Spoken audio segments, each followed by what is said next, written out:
সন্ত্রাসী শাহীন নাইক্ষুনছড়ি গর্জনী এলাকায় দীর্ঘদিন যাবৎ ভয় এবং ত্রাসের রাজত্ব কায়েম করে আসছিল। আজ 10 পদাতিক ডিভিশনের 4টি চৌকস সেনা টহলের মাধ্যমে একযোগে ঝটিকা অভিযান চালিয়ে তাকে গ্রেপ্তার করতে সেনাবাহিনী সক্ষম হয়। আপনারা জানেন, ইতিপূর্বে গত 18 জানুয়ারি 2023 সালে র‍্যাব 15 একটি চৌকস দল সন্ত্রাসী শাহীনকে গ্রেপ্তার করে, কিন্তু পরবর্তীতে সে জামিনে বের হয়ে যায় এবং তার ত্রাসের সাম্রাজ্য চালিয়ে যায়। এরপর গত 25 মে 2025 তারিখে র‍্যাব, বিজিবি এবং পুলিশের একটি যৌথ টহল দল সন্ত্রাসী শাহীনকে গ্রেপ্তার করার জন্য অভিযান পরিচালনা করলেও সন্ত্রাসী শাহীনের বিস্তৃত সন্ত্রাসী নেটওয়ার্কের কারণে তাকে গ্রেপ্তার করা সম্ভব হয়নি। অভিযান পরবর্তী সময়ে সন্ত্রাসী শাহীনের অপরাধের কার্যক্রম চলমান থাকে। বিশেষ করে ঈদুল আজহাকে কেন্দ্র করে গর্জনী নাইক্ষুনছড়ি এলাকায় গরু এবং মাদক চোরাচালান এবং আইন শৃঙ্খলার ব্যাপক অবনতির ঘটনা ঘটে, যা জনমনে শঙ্কা এবং ভয় সৃষ্টি করে।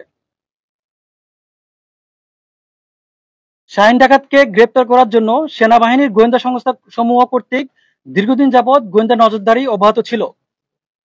সেনাবাহিনী গোয়েন্দা দল গতকাল রাত 10টায় নিশ্চিত করে যে আজকে সন্ত্রাসী শাহীন ডাকাত মাঝিরকাটা এলাকার কোনো একটি বাড়িতে অবস্থান করবে এবং সেনাবাহিনী গোয়েন্দা দল এটাও নিশ্চিত করে সন্ত্রাসী শাহীন কোন বাড়িতে ঘুমাবে।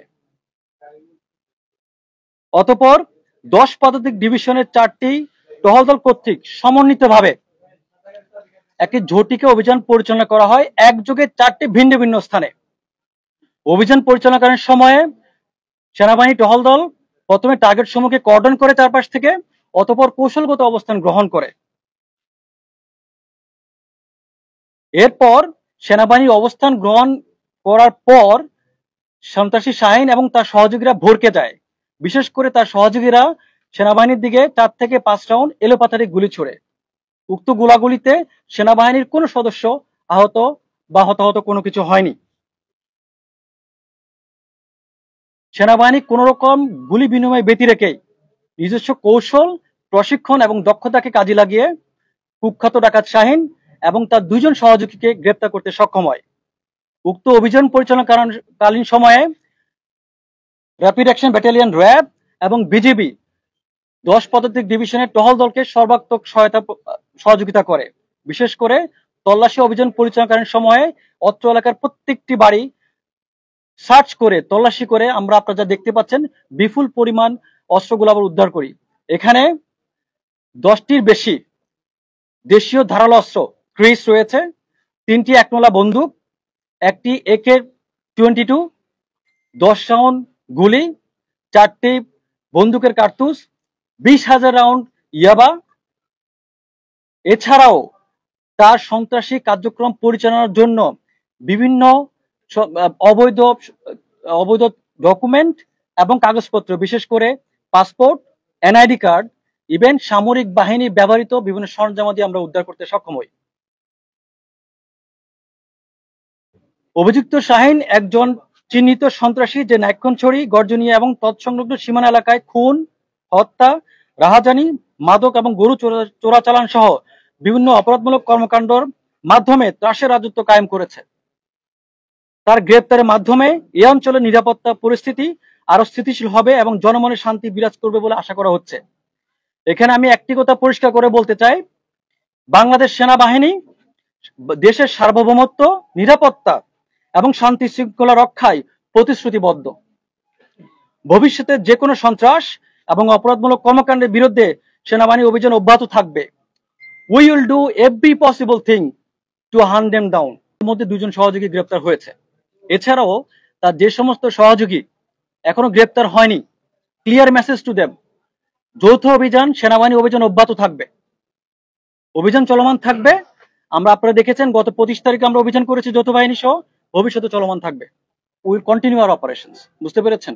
সুতরাং there is no satisfaction until we bring it down to zero.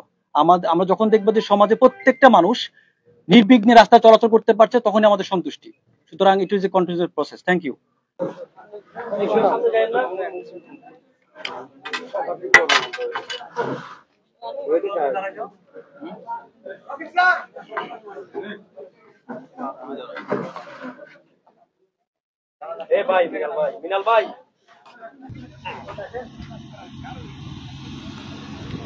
মানে ওর জড়িত আছে। এ পর্যন্ত কয়টা খুন করেছে?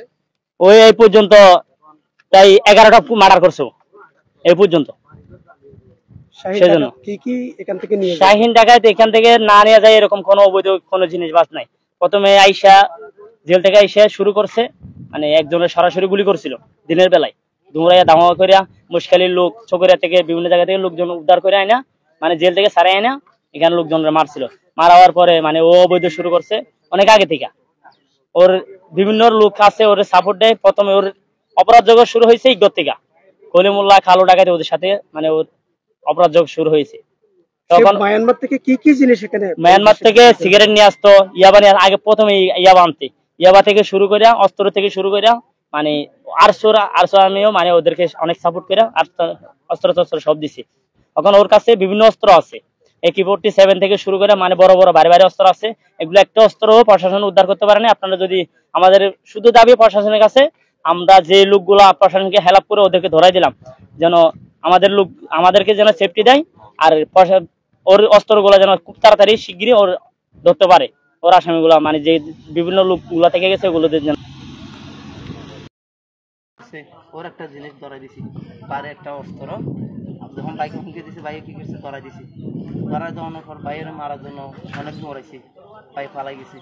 ফালাই যাওয়ানোর পর আমাদেরকে মারার জন্য মারার জন্য আমি কাজে গেছিলাম। কাজ থেকে আমার আব্বু বলতেছে এই তোদেরকে ধরতে আসছে, তোরা চলে যা। আমি এদিক দিকে চলে গেছি, কচ্ছপের দিকে আমি পালাই গেছি। 2 মাস পর আমার আব্বুরে ধরে আনছে, ধরে আনে ওই বাসাতে হাত তিন বান্ধে অনেক মারধর করছে।